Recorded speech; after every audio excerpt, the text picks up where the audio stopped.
año 1994, la Organización de las Naciones Unidas convocó en la ciudad de El Cairo, Egipto, una conferencia internacional sobre población y desarrollo. 20.000 delegados discutieron allí durante varios días sobre una variedad de asuntos relacionados con la población, incluyendo la inmigración, la salud reproductiva, la mortalidad infantil, el aborto, los métodos anticonceptivos, la planificación familiar y la educación de las mujeres. Para esa conferencia, la Madre Teresa, a quien hoy veneramos como Santa Teresa de Calcuta, envió una declaración fuerte y breve, defendiendo la vida humana desde su gestación.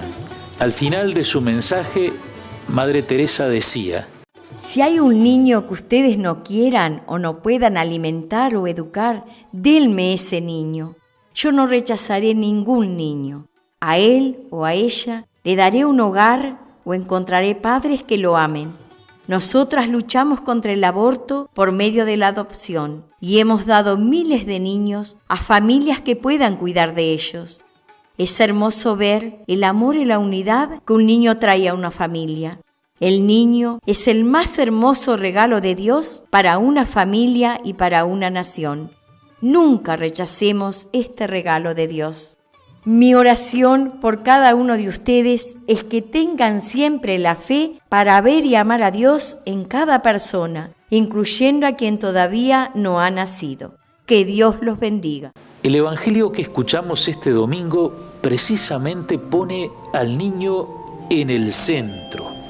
Jesús, tomando un niño, lo puso en medio de los discípulos y abrazándolo les dijo: el que recibe a uno de estos pequeños en mi nombre, me recibe a mí, y el que me recibe, no es a mí al que recibe, sino a aquel que me ha enviado. Ya el Antiguo Testamento, el libro de la Primera Alianza, señalaba el deber de caridad hacia 3 grupos de personas que estaban especialmente desvalidas: el extranjero, la viuda y el huérfano.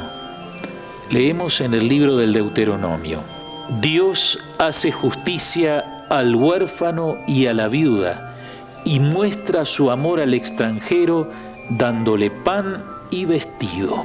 Se mostraba así una particular atención de Dios a los más débiles. Pero Jesús va más lejos al decir que quien recibe a uno de esos pequeños, lo recibe a Él mismo.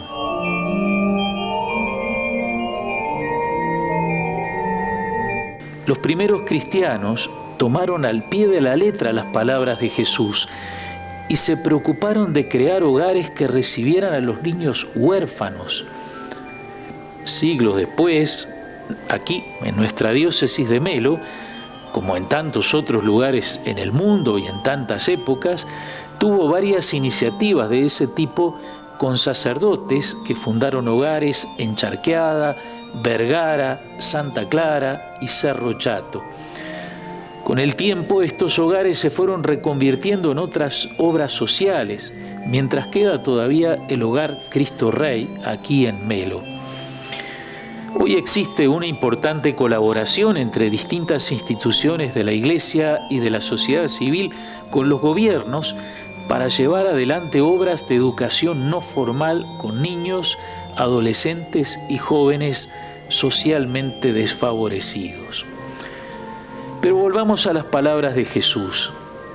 Él no solo nos invita a recibir a los pequeños y cuidar de ellos, sino que agrega otra dimensión, una dimensión sagrada. Quien recibe a los pequeños, lo recibe a Él, y quien lo recibe a Él, recibe al Padre. Esto significa que todo lo que toca a nuestra relación con los niños, toca también a Dios. El niño es sagrado. Los pequeños se hacen prioridad. Los más débiles se hacen lugar privilegiado de la presencia de Dios.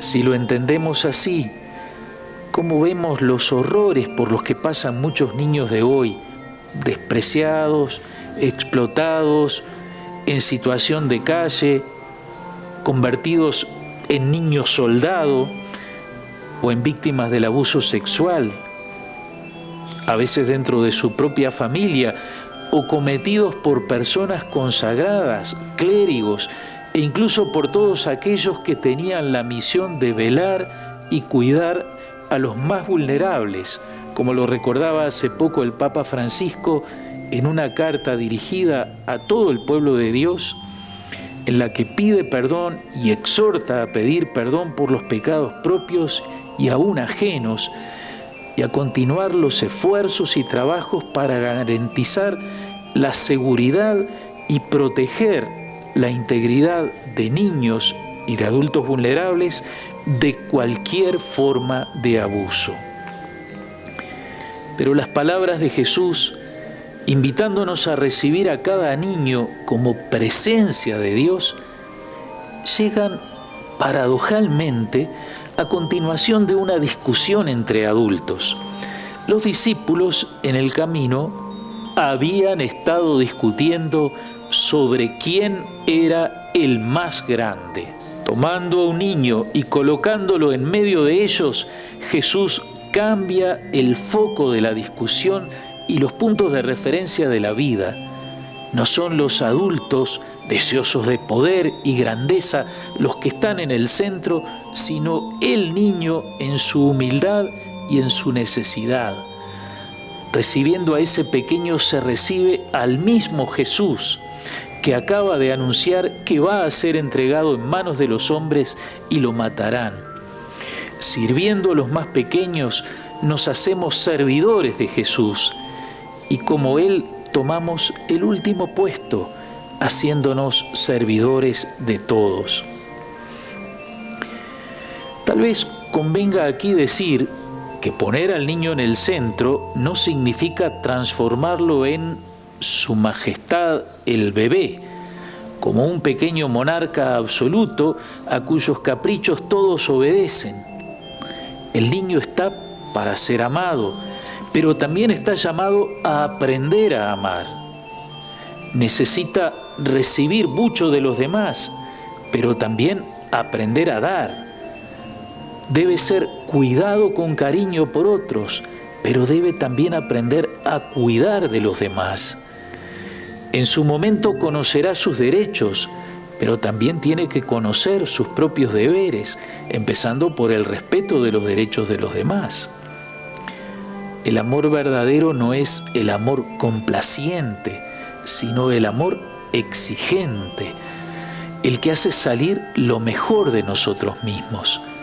Ese es el amor de Jesús, el amor con que nos llama a amarnos unos a otros como Él mismo nos ha amado. Yo canto para que me dejen vivir, yo canto para que sonría mamá, yo canto porque sé el cielo azul, yo para que no me ensucien el mar, yo canto para los que no tienen pan, yo canto para que respeten la flor, yo canto porque el mundo sea feliz, yo canto para no escuchar el cañón. Que canten los niños, que alcen la voz, que hagan al mundo escuchar, que unan sus voces y lleguen al sol, en ellos está la verdad. Que canten los niños que viven en paz, y aquellos que sufren dolor.